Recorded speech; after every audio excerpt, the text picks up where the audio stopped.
365 대화를 위한 성경 통독 시간입니다. 7월 20일 201일차입니다. 오늘 읽으실 말씀은 잠언 25에서 27장이고 묵상하실 본문은 잠언 25장 1에서 7절입니다. 말씀의 개요입니다.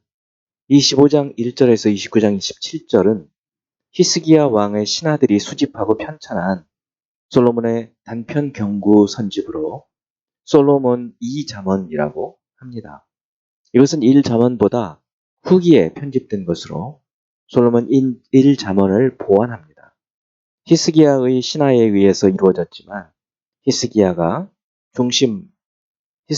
중심으로 편집된 잠언입니다. 남유다 13대 왕인 히스기야는 유다 왕 중 다윗 이후 신실한 왕이었습니다. 그는 하나님의 자손 유다의 신앙생활에 지침을 위해서 솔로몬의 잠언을 재정리할 필요성을 갖고 왕실의 문서 보관소에 있던 솔로몬의 잠언들을 신하들에게 수집하고 편집하도록 했기 때문에 솔로몬 2잠언이라고 부릅니다. 내용과 형식이 1잠언과 크게 다르지 않지만 1잠언과 비교해 볼 때 더 정선되었습니다. 1잠언이 375개의 단편 경구들로 이루어져 한 절이 하나의 경구이지만 128개의 단편 경구들로 된 이 잠언은 하나의 경구가 두 절 혹은 그 이상으로 이루어져 있습니다. 1잠언과 마찬가지로 내용상 통일성이나 연속성을 찾기가 어렵지만 가정, 사회생활, 재물, 노동 등 큰 범주로 25단락으로 내용을 분류할 수 있습니다. 이 잠언의 내용상 특징은 첫째, 왕과 관원에 관련된 잠언이 많습니다. 왕을 소재로 한 경구들 25장 2에서 7절, 가난한 백성을 압제하는 통치자의 악행과 멸망에 대한 경고, 또 29장 4, 14, 26절 등이 통치자와 관련된 것입니다. 둘째로 솔로몬의 1잠언에 있는 경구가 일부 거의 같은 형태로 다시 나옵니다. 25장 24절은 21장 9절, 또 26장 13절은 22장 13절, 25장 15절은 19장 24절과 거의 같습니다. 세 번째, 전반부 25에서 27장에는 직유법을 많이 쓰지만 후반부 28, 29장에는 반어 대꾸법이 많이 사용되고 있습니다. 서론으로 시작해서 25장 왕을 소재로 교훈하는 1경구, 또 2경구, 3경구가 이어지고 서둘러 다투지 말라는 4경구, 다툴 때라도 비밀은 누설하지 말라는 5경구, 또 일상의 삶에서 행할 합당한 처신에 대한 6에서 12경구가 이어지고 있습니다.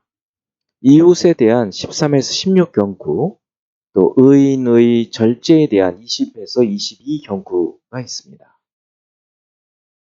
26장은 미련한 자에 대한 23에서 34경구로 시작하고 게으른 자에 대한 35에서 38경구가 이어지고 이웃과 다투지 말 것을 말하는 39에서 43경구가 뒤따르고 언어와 관련된 44에서 48경구로 끝이 납니다.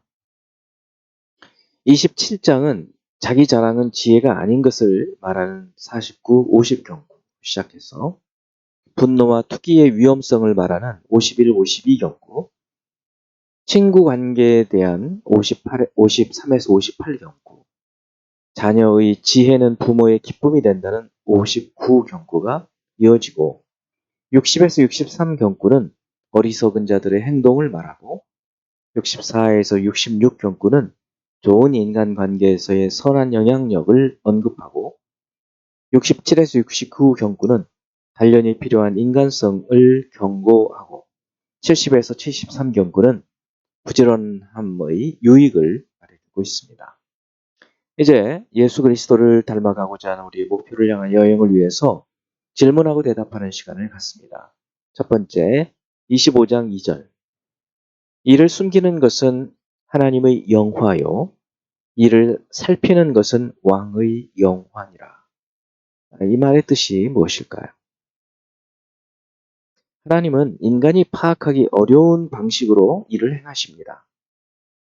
예를 들면 신명기 29장 29절처럼 오묘한 일은 하나님께 속하였거니와 라는 말이 있죠.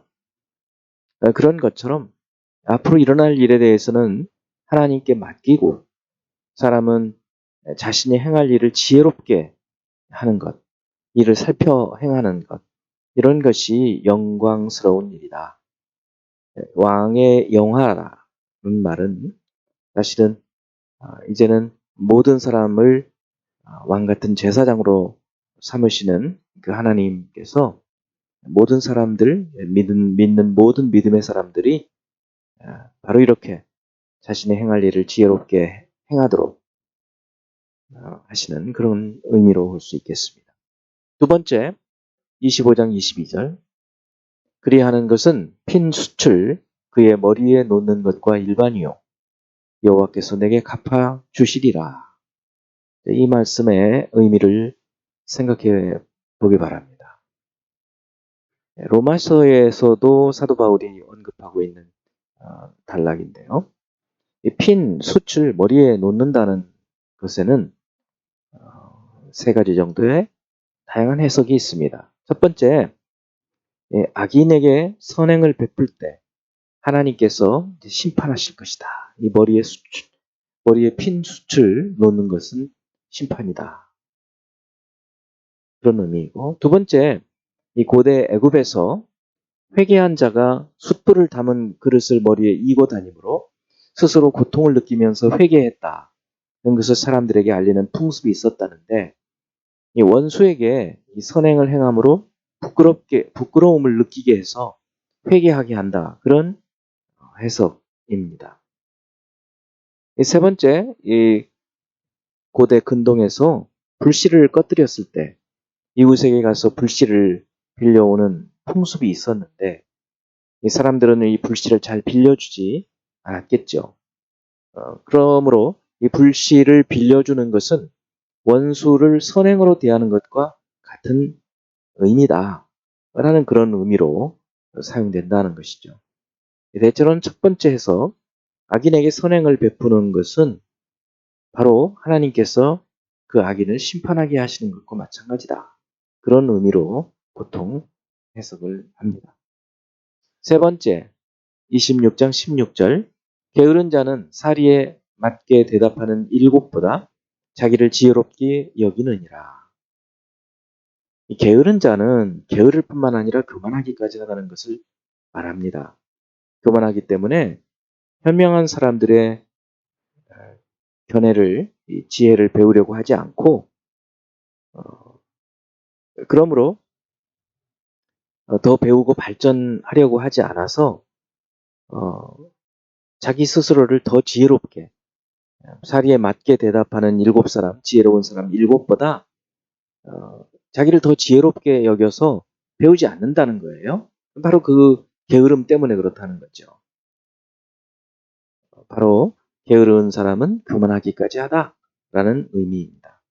네 번째, 27장 19절. 물에 비치면 얼굴이 서로 같은 것 같이 사람의 마음도 서로 비치느니라. 이 물은 거울과 같이 사람의 얼굴을 비춰주는 역할을 하죠. 이처럼 다른 사람과 함께 대화할 때 상대방의 반응 또 대답을 통해서 자신의 모습을 비추어 볼 수 있다는 의미입니다. 이것이 바로 하브루타의 유익을 또 말해주는 구절이라고 볼 수 있습니다. 서로를 철을 날카롭게 하는 것과 같이 물에 비치면 얼굴이 비치는 것처럼 사람도 서로 자신의 모습을 비춰준다. 그런 의미죠. 다섯 번째 27장 20절. 수월과 아바도는 만족함이 없고 사람의 눈도 만족함이 없느니라. 수월, 죽은 자가 가는 지하 세계를 말하고, 아바도는 멸망 혹은 심연 깊은 구덩이죠. 그것을 의미해서 죽은 자가 가는 곳, 스월과 거의 같은 뜻입니다. 지하 세계, 죽음의 세계에서는 아무리 많은 사람이 죽어도 다 채울 수 없을 만큼 그 크기가 깊이가 깊고, 그런 것처럼 사람의 눈, 안목의 정욕도 아무리 많이 보아도 채울래야 채울 수 없을 만큼 그 정욕은 끊임이 없다.